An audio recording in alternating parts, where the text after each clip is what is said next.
Welcome to episode 212 of Gun Guy Radio. This is a podcast that shines a positive light on the firearms lifestyle. I'm your host, Jake Challen, and this is your weekly dose of positive firearms talk without the politics. And we have special guest, former host, Ryan Machad of Handgun Radio. Hey, Ryan. Hey, how's it going? It's going great.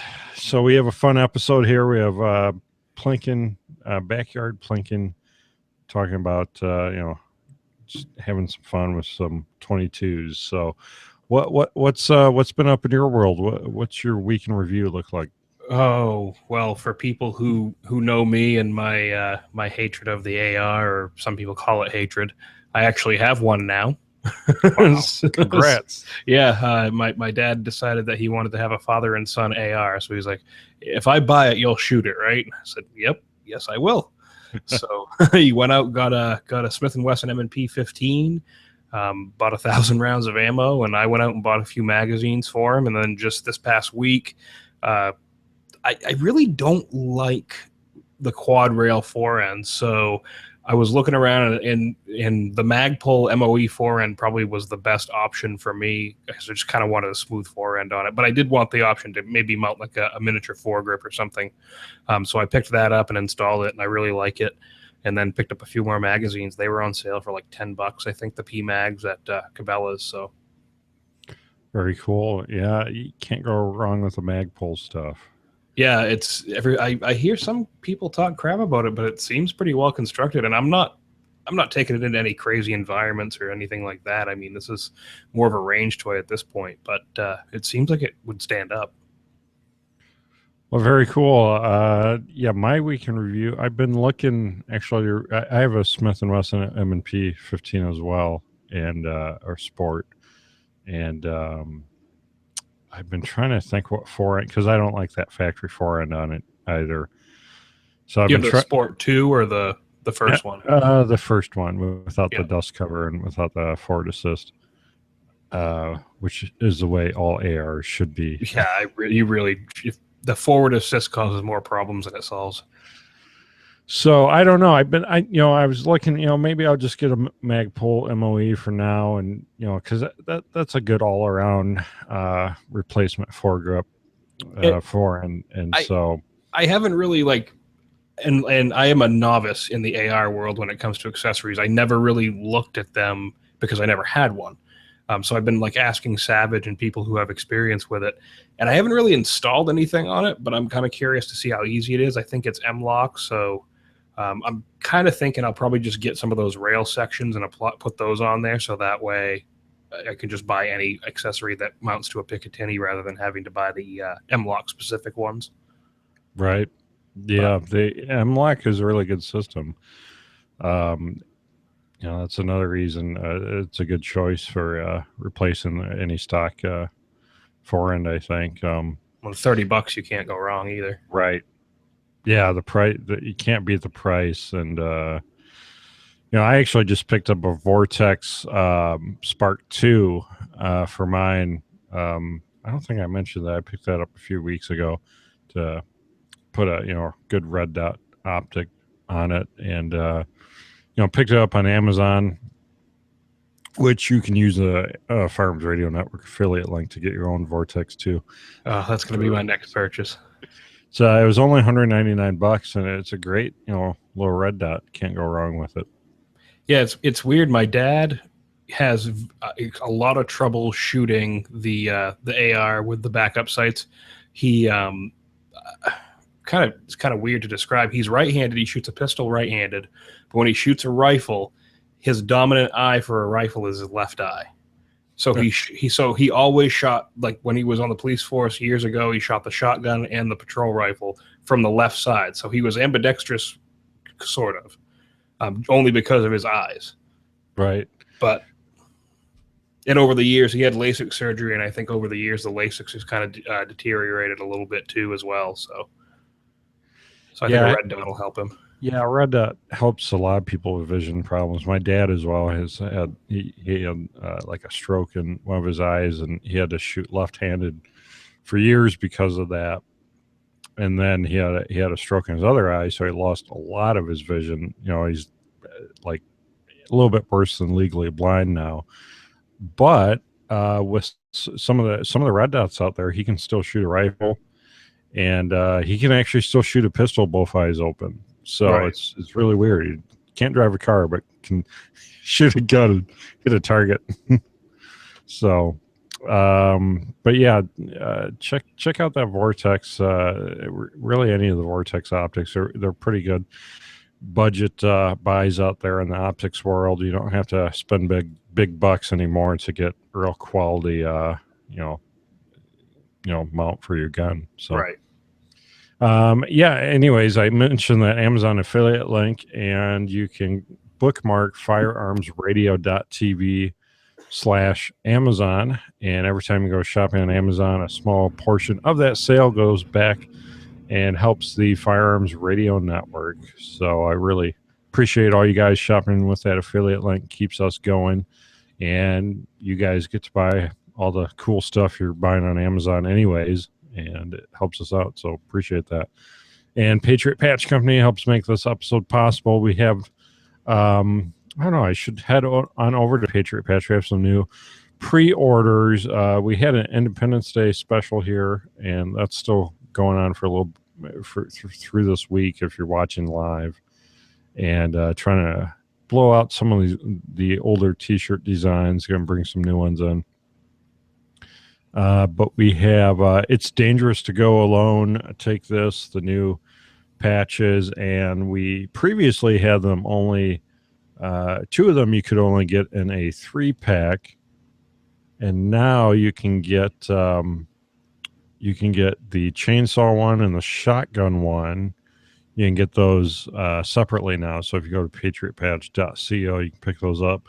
Also sign up for the email newsletter to win a chance to win a patch a month. patriotpatch.co. I'm sporting the Freedom Selector Switch shirt right now. Very cool. Yeah, that's a popular shirt. We're gonna have to do a reprint on those, but yeah, they're on the website as well, patriotpatch.co.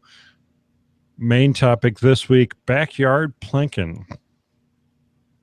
So, Ryan, I was thinking, leading up to this episode, where'd the term plinking come from?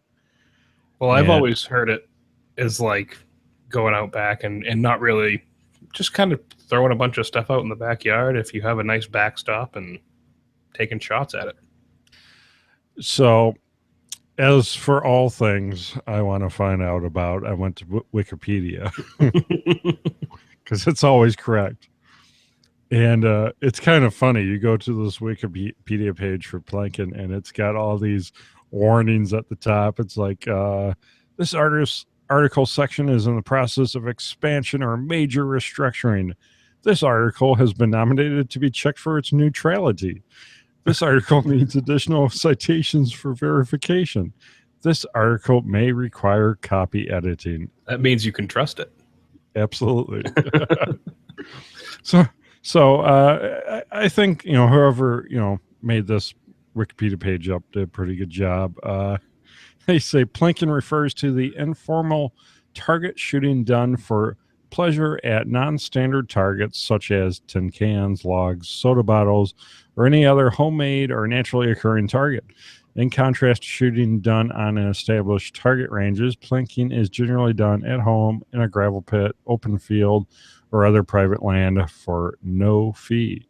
The term plinking is here's a word I get to butcher, is an onomatopoeia. Onomatopoeia, that's it. Oh man, if you look at this article, did they steal like a space module from NASA and start shooting at it? Because that's what that looks like. I know, I saw that. So the caption for that says metal target used for plinking, and it looks like one of the NASA re-entry models from the 70s. No, that's the one from Apollo 13. That's what it looked like. Right. So yeah, but yeah, it's pretty interesting. So onomatopoeia of a sharp metallic sound or plink. So that's where the word plinking came from, because you hit something metal like that space module, and you get a plink sound. And the bullet or the projectile makes that when hitting a can or similar target. Oh, you can even see the edits that people are like putting Right. into the Wikipedia page. Oh, it's so bad. It's funny. So the most common caliber used for plinking is 22 long rifle, which they may be right in that, since these rounds are relatively inexpensive and have low recoil. But air guns and airsoft guns are also used, and it goes on and on and on. And yeah, pretty terrible Wikipedia page. Everybody kind of gets the idea, though. I mean, you have a gravel pit, or someone has like a nice big rolling hill that you can set up some targets on, and you just sit there. And generally, it's with rim fires, but I mean, you can do center fires too, especially if you're a reloader. Yeah, and thinking back to when the term probably originated, I mean, most people lived in the country, or at least had a relative or friend that was on the country in the countryside. You could just go in the backyard and shoot. You don't have a neighbor right behind you. So I mean, that's what I do. I have a range that's probably 7 or 8 miles from my house. There's a nice big rolling hill, and then a big flat 100 or 150 yard or so expanse that I can go back and forth on, set up my targets, and the neighbors actually come down and say, "What you shooting today? Like, let me see it." you drive to Canada? Yeah, I drive to Canada. They have poutine. So yeah, let's get into the safety aspect before we get into talk about some of the popular tools for plinking. Ryan, why don't you take this? You hammered this description out pretty well. Okay, well, the three specific, I mean, other aside from the the 10 firearm safety rules, the big ones for 22 kind of echo some of the things that I've heard over the years from people. First of all, please do not ever think that, oh, this is just a 22 and I don't need hearing protection. Your hearing is a non-renewable resource. The damage is irreversible. The 22 will damage your hearing. Now, I've spent a lot of time standing in front of a drum kit, playing in bands, and I can tell that, especially my left ear, I have a lot of hearing loss in, and it's not something you ever get back. So if you want to grow old and enjoy music and hearing your grandkids talk, please wear hearing protection at all times. And the 22 is it's got a sharp crack. It's not something that's like a loud, like a 45-70 is a loud boom. 22 is a very, very sharp, very, very high-pitched crack, and that's going to damage your hearing as well.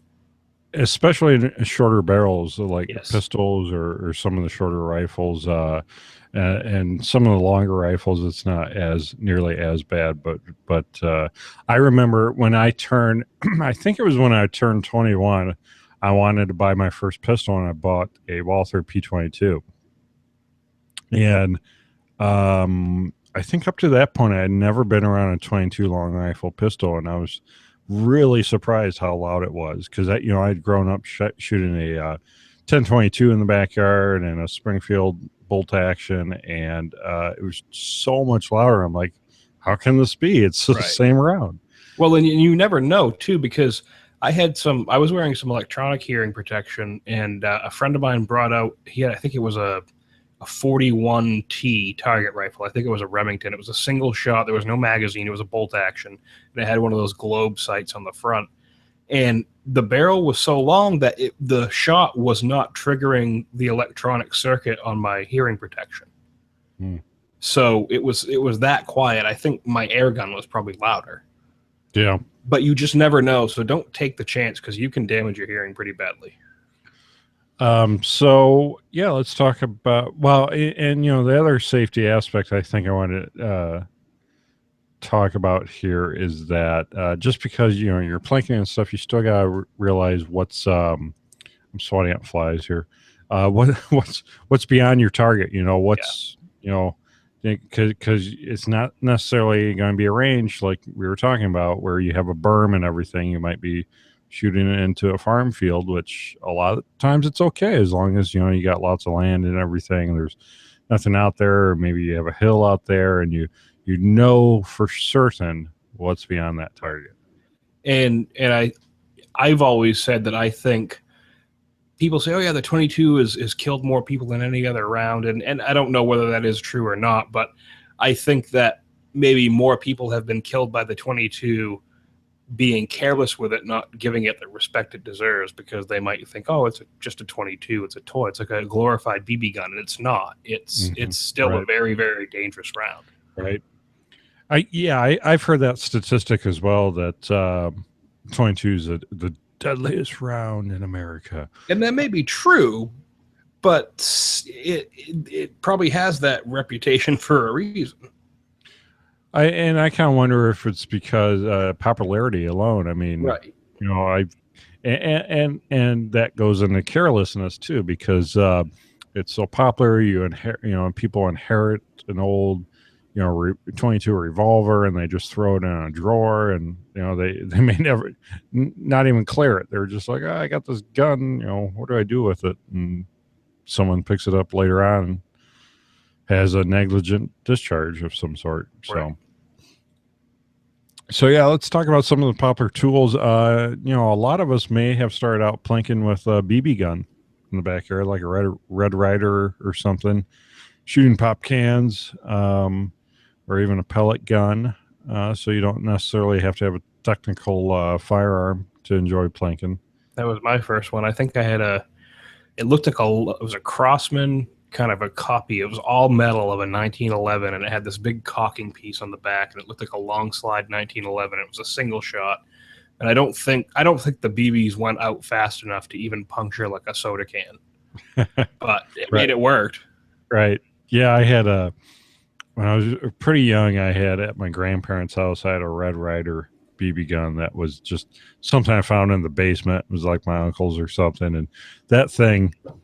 That thing wouldn't puncture skin or anything. It was just ridiculous, but a lot of fun for a kid. Pellet guns. A lot of fun there, shooting pop cans. Or I grew up shooting airsoft. I had an airsoft arsenal when I was like 12 or 13. It was when airsoft was just coming around, and some of the Japanese imports were coming in. And I think I had I had a Glock. I had a 1911. I had a revolver. I had an MP5, and I had a shotgun that would make you bleed. It was a spring shotgun, and that thing that was a terror in the airsoft matches we had in our neighborhoods. That's true. I'm a little too old for the airsoft stuff, although I'm sure my kids will get into it here eventually. But now I've lost track of it. Now it's just as confusing as the gun world. Yeah. Yeah, but that's a good point. Yeah, there's a lot of plinking. They even sell like airsoft targets and stuff. And yep. So yeah, I think that's something that's pretty good for the gun culture. Get people into it earlier. If you're going to do airsoft, though, avoid the Walmart ones. Go online and buy your ones online. The Walmart ones are junk generally. So, before we get into 22 LR, so a while back, the company Crossman. They sent me an AR-15 top end that is actually a pellet. It's a charged air pneumatic pellet top end. And I haven't even looked to see if they still make this thing, but it was pretty cool. I have to dig up. I have an old video over on the Firearms Insider of it. But you would pump it. It had had an air cylinder under the barrel, and you'd use this like bicycle pump looking pump, except it wasn't a bicycle pump. It was a super high pressure pump that you'd pump that air cylinder up with. And then it would, you could shoot pellets like all the way through an apple and stuff. So it's pretty powerful, and it was all on top of any AR lower you had. You could just, take out the two pins, put this Crossman top on it, and go at it. It would go through an apple? And it shot regular 177 BBs? Yeah, the 177 pellets had a little rotational magazine that would hold, I think it would hold 10 pellets. So it looked like a revolver cylinder that was sliced. Yeah, kind of. And you'd slide it into the upper, and then to charge it, it had like a charging handle of sorts, but that was like the cocking mechanism. But you had to do it every time, so it's like, well, it's on an AR, but you really have to use it like a single shot 20 rifle or something. And it was kind of neat. But it just goes to show there's a lot of different things out there on the market. So for 22 long rifle, I think one of the most popular is probably what 1022. It's always been a race between the 1022 and the Model 60, I believe, in terms of sales. This Marlin Model 60. Okay, yeah, we should put that one in here. Yeah. So yeah, that's that. Those are classics. There's one I grew up with was a Springfield.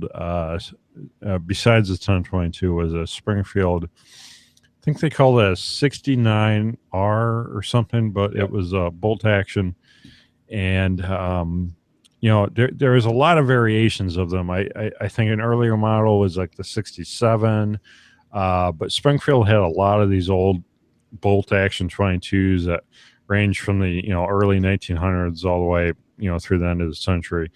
And the cool thing about them is that you could shoot short, 22 shorts in it, 22 longs, which can't find those anywhere, I or have 22 two boxes. long, or 22 long rifle. I would though, wouldn't I? Yeah. Those rifles are cool because remember, like before 68, I think it was 68, you could order these rifles through the Sears catalog through the mail. So a lot of gun companies would make these off-brand name 22 rifles for like kids or Savage made a lot. Savage, Yep. Stevens too. Yeah. I have one that my grandfather bought to shoot groundhogs with. It's called the Ranger by Stevens, and it is the most accurate 22 rifle that I own, and it has one of the best triggers on a rifle I've ever tried. And he paid $60 for it. That's a really good point. If you're looking for a budget plinker, go look in like pawn shops. Yep. Or just like older gun shops. Your mom and pop gun shops, not Cabela's or anything like that, Right. but these older gun shops or definitely pawn shops where these things come in from estate sales all the time, and there's just so many of them, and so they're super affordable still. If the bore is good and the exterior's shot, it's still probably a good rifle. Yeah, don't hesitate if there's a little surface rust on it or stuff. Check out the bore, check out the action. See, make sure that everything's fairly tight, and you're probably good to go. And you got a great little plinking gun there. And you can take off surface rust with a little bit of oil and some quarter-aught steel wool. So, yeah, exactly. So some others are like a Henry Lever rifle, or really any of the Lever 22s are just tons of fun. I got to throw one in here that I grew up on before we get to the pistols, because I have another one that a lot of people probably haven't heard of. But I grew up in Maine. Everybody has a 22. If you own only one gun, it's probably a 22. And so I grew up around bolt actions. I grew up around single shots, semi-autos. But the first one that I ever fired was I don't remember the brand. I think it was a Winchester, but it was a pump action 22, and it had no trigger disconnect, which means that every time you slammed the pump forward, the round went off. Nice. And it had like a 15 round tube underneath. So that was fun to plink with. Very cool. So there, and I guess to round out kind of the long guns, and I'm sure I'm missing a bunch of them. There's a bunch of single shot variants out there, including like the newer Cricket, 22 Cricket for kids and stuff. But there's this whole new line of AR styled 22s. I think the best one on the market right now is probably the Smith & Wesson M&P 1522. There's a lot of other ones, but I think as far as just budget and price and quality, that one hits it on every aspect. There's companies like Mossberg that tries to do like a 1522, but just fails miserably at it. But it's pretty cool. It gives you the modern sporting rifle package in 22 caliber. And always remember the top ends that you can get for your AR if you just really want to keep that same trigger feel and everything like that. Because a lot of the top ends will run you almost the same price as some of the dedicated 22 plinkers. Yeah, and that's why I generally steer people towards like the 1522 because yeah, the top ends are just so much money, and the magazines and Yep. everything. Um, so let's get into the handguns. So we have like the Ruger single six, which is the revolver. So it's a single action revolver, which means you got to pull the hammer back every time. Right. And the single six is a gun that a lot of people have learned on. I shot one. Actually, I was kind of a late bloomer when it came to the single six. I didn't shoot one until way into my career because the first 22s I shot were autos, and then I got the chance to shoot. Somebody had an SP 101 double action Ruger in 22. And then so I shot that. That was cool because in double action with a 22, on a 6-round, like maybe a 38 or a 357, you've got a lot of travel between each cylinder notch for the locking system in the revolver. With the 22, you have 10 rounds in your cylinder. So the travel between those notches is a lot shorter. So your trigger pull will tend to be a little bit better on a double action revolver with a 22 long rifle if you have 10 rounds. I'm sorry, you were talking revolvers and I fell asleep. So back to that first gun I had was a Walther P22. Walther makes or first handgun I had. Walther makes a lot of 22 variants. They make even like some competition 22s and stuff, and both pistol and rifles. So that's a brand you can check out. Ryan, you put in the Ruger SR22, which now I actually think is probably one of the best choices for a 22 semi-auto. It's sort of like everybody says Ruger took the Caltech and improved it and made the LCP. Ruger took the Walther P22 and improved it and made the SR22. Yeah, I can really see that. It's a great little pistol, and I have a good story for the SR22. So the Australian, the guy that people have heard about on Handgun Radio a lot, has an SR22 with a threaded barrel. He bought one of the first SR22s that came out when they first came out. And not only does it have that awesome grip sleeve that if it doesn't fit your hand, you could get a different grip sleeve and just slide it right off and put it back on and make it fit your hand. The barrel, so a lot of 22s will have a fixed barrel because they're generally straight blowback. This one has the slide. The barrel is fixed, but underneath the trigger guard, where the trigger kind of goes back and forth in the channel there, is a screw. And you undo that screw, and it lets you take the barrel off of the frame. So it's not permanently pinned there. Well, after I don't know how many thousand rounds we had put through it, I was running it suppressed one day, and I was shooting it, and then I stopped shooting, and I was walking back to the line, and I was feeling the gun, and it was rattling a lot. And I look, the barrel had the threads, the screw had backed out, and the barrel was loose on the frame. Yet it still ran like 300 rounds that day and didn't jam. Wow. So it was just kind of floating free in the slide when it wasn't locked up with a suppressor on it. It still worked. That's amazing. So another one here on the list is Glock conversions. Same thing we were talking. You put a different end on, or a different top end on a AR-15. You can do the same thing with a few of the different Glocks. But same thing there. It's like as much as buying a Ruger SR22. Right. The only kind of, for Glocks at least, you have, there aren't really a lot of like standalone options for like, in terms of ARs, you have a lot of standalone ARs like that, the M&P 1522 and the others. But with the pistols, they're really... You mean for a standalone, that's exactly like a Glock? 22 specific, like that's all they shoot. They're not a conversion, but they look like the larger gun. Well, there's only that one. It was at the ISSC. Right, and that's a hammer-fired gun. Yeah, that's different. And right.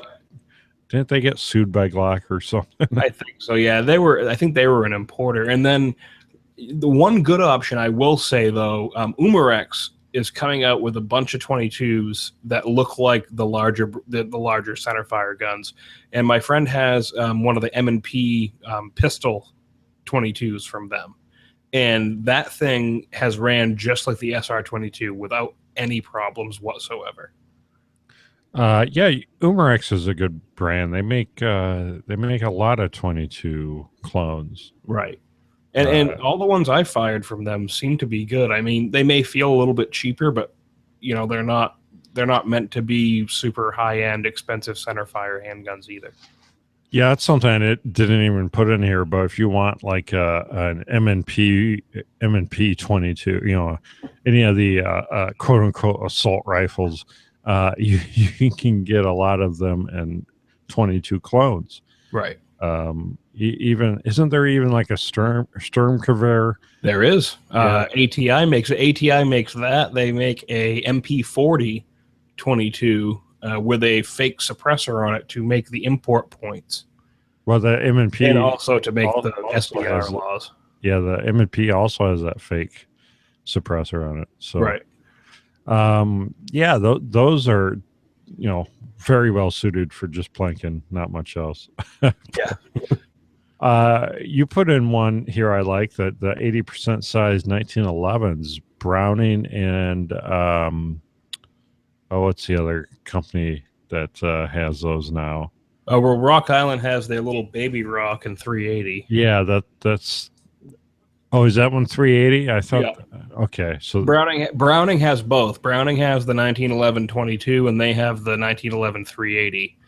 okay, For a reloader, I mean, you could plink with a 380. I sure. wouldn't do it myself, but these are they feel good in the hand. I've heard mixed reviews on the 22s and the 380s from Browning. For some people, they just fit their hands great, and other people they just don't. Reliability wise, I haven't really heard too many terrible things. I mean, people have had problems with them, but in a 22 long rifle, you're gonna encounter some issues generally. Even the Rugers jam from time to time, as much as we've praised them here. Oh yeah, I mean 22 ammo can be hit or miss. It is dirty. I've had squib loads and like main brand, and like Remington brand, Right. runs and stuff, and so I mean there's all kinds of issues there you can get into.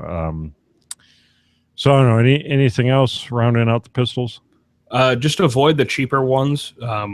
I owned a Jennings pistol. Don't bother buying one.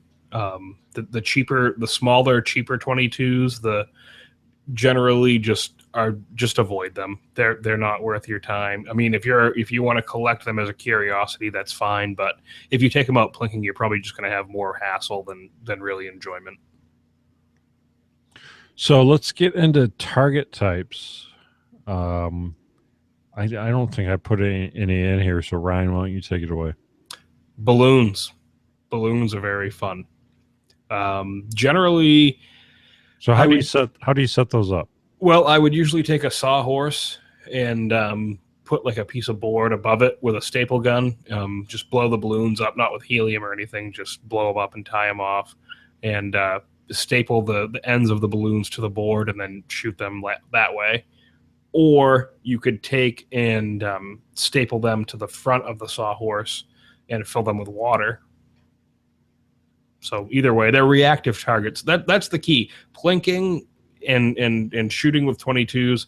Yeah, shooting at targets, paper targets is fun, but reactive targets are where you're going to get people. If you take somebody out for the first time shooting, they've never shot a gun before, it's my opinion you should have them shoot at a reactive target, because that's where they're going to enjoy it. If they're shooting at paper and all they're doing is making holes, they may not get it. But when someone can ring a piece of steel from 50 yards away with a rifle, they're going to be hooked.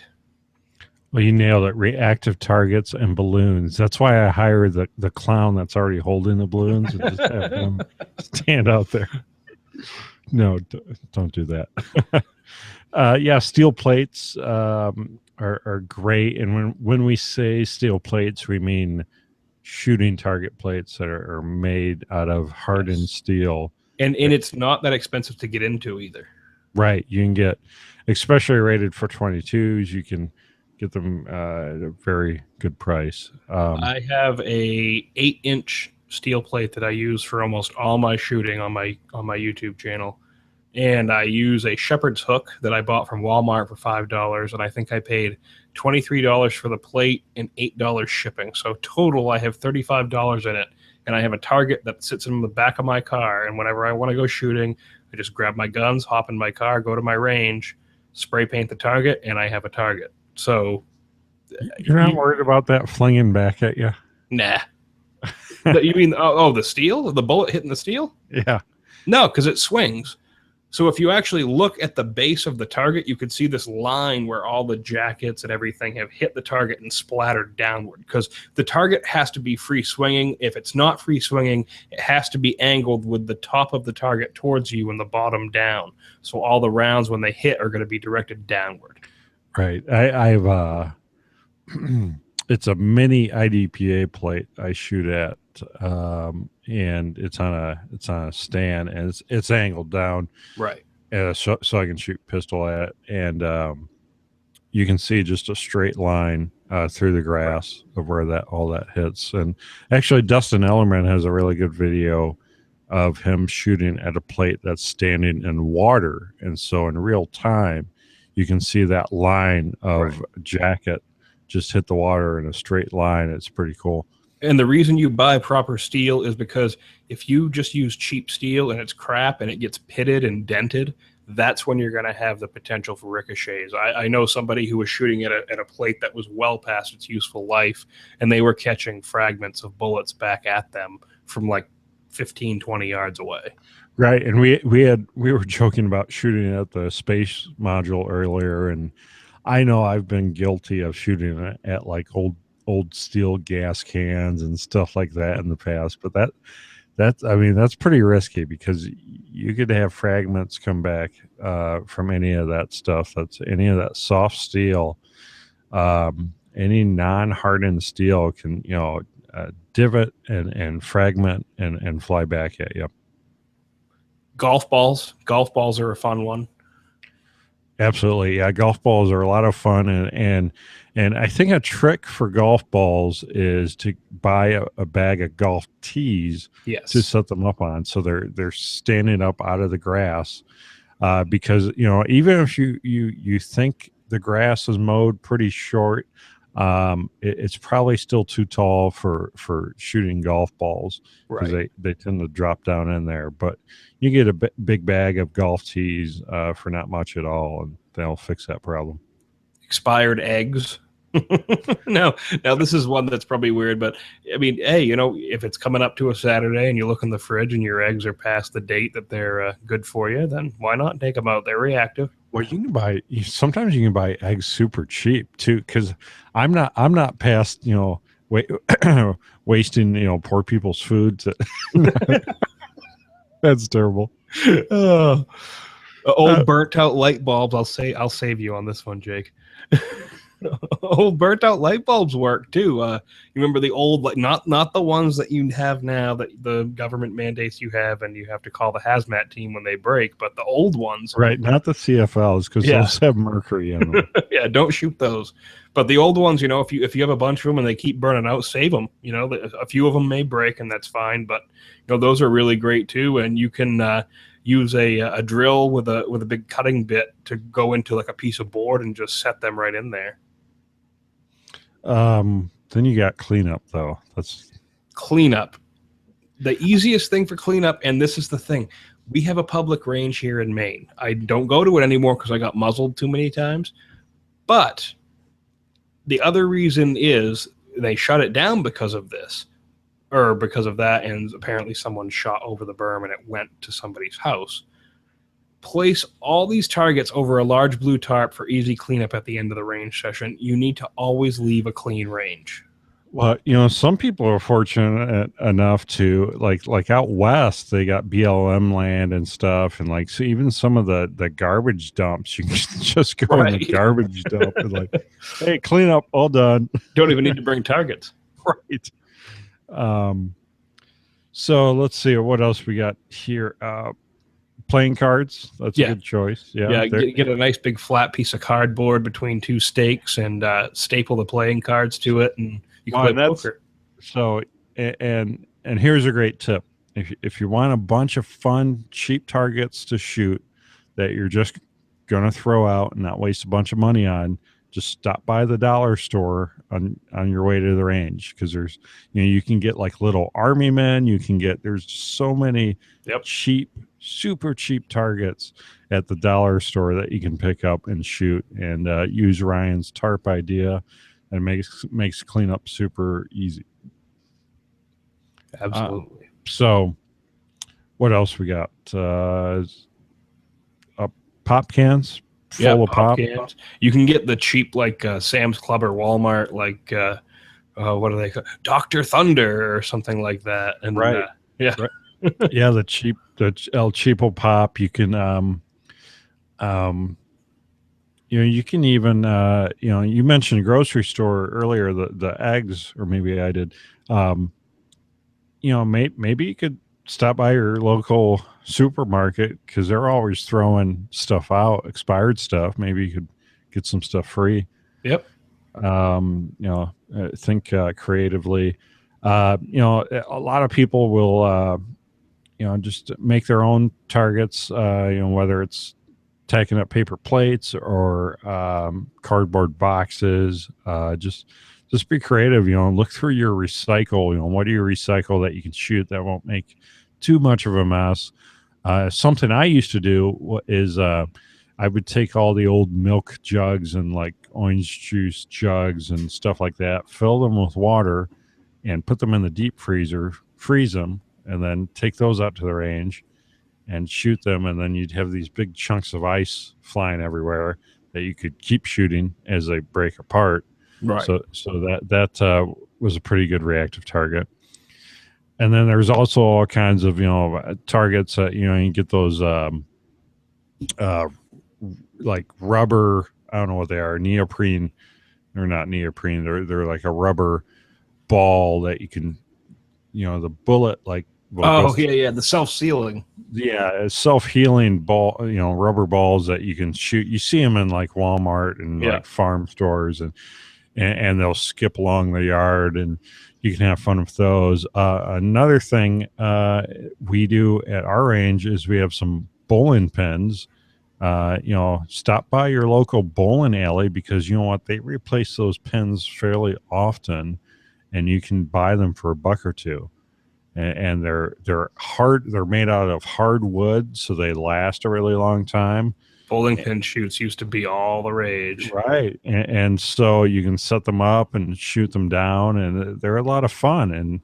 And they're pretty durable targets, actually, because of the way they're made. So just think outside the box, stuff like that, and you can Have have a fun. great time. A lot of fun at the range. Take new people out, get them introduced into the sport, and forget just shooting paper, stationary, or something. Do something a little bit outside the norm. So I guess that about wraps us up. Anything else to add, Ryan? No, I think we pretty much covered it there. It's just have fun. Don't stress about it. Enjoy yourself. And be safe. Yes. So next week we're talking some shotgun home defense options for beginners. A lot of people gravitate towards the shotgun, and there's some misconceptions about shotgun for home defense. So we're going to cover some of the basics there next week. So check that out. Revamped Patreon perks. You can pledge at patreon.com/gun to help crowdfund this episode. And also, Patriot Patch helps make this episode possible. We're going to have some new pre-orders hitting the website.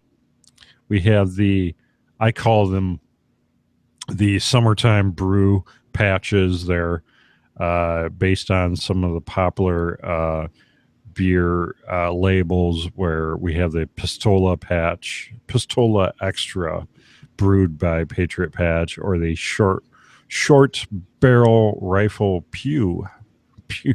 brewed by, say that 10 times fast, brewed by Patriot Patch Company. Some fun patches over there. And we have some other, beer themed patches coming to patriotpatch.co. We have one that's called the Tack Driver. I'll just leave it at that. But follow Patriot Patch on Facebook. We put up a poll where you can vote on our next patch. We put 5. We do this every so often. This time we put 5 artist renditions up there that Ryan created, and only the most popular will be created. And you can let your voice be heard at the Patriot Patch Facebook page, and check them out on Instagram as well, and also check out all the Pro Gun t-shirts like the one Ryan's wearing, and all the other ones on there, patriotpatch.co. If you're looking for graphics design work, if you are a business owner, if you work for a company and you guys need a refreshed look, if you need some new graphics artwork, some new logo design, new website, full-blown website, top to bottom, everything. Websites are all graphics now, basically. You have to have that solid back end, which can absolutely provide Ryan Cross Hunter design, but you also need that awesome slick looking front end too, because that's what people see. And if they don't like what they see, they're gone. They're on to the next website. So check out hunterofdesign.com for all your graphics, art, design, and website design needs. Ryan does some awesome stuff. Absolutely. And that brings us to the point of the show where we see what Ryan has been up to and where people can connect with you online. Oh, man. So Handgun Radio this week, we had Weird Beard and Daniel Waters on, and we wrapped up our 4-part series on handgun design disasters. So we had some pretty obscure designs in there, some stuff that you may have heard of, and some other things that you probably haven't heard of. So that'll be releasing later this week, so be sure to keep an eye out for it at firearmsradio.tv, Handgun Radio on Facebook.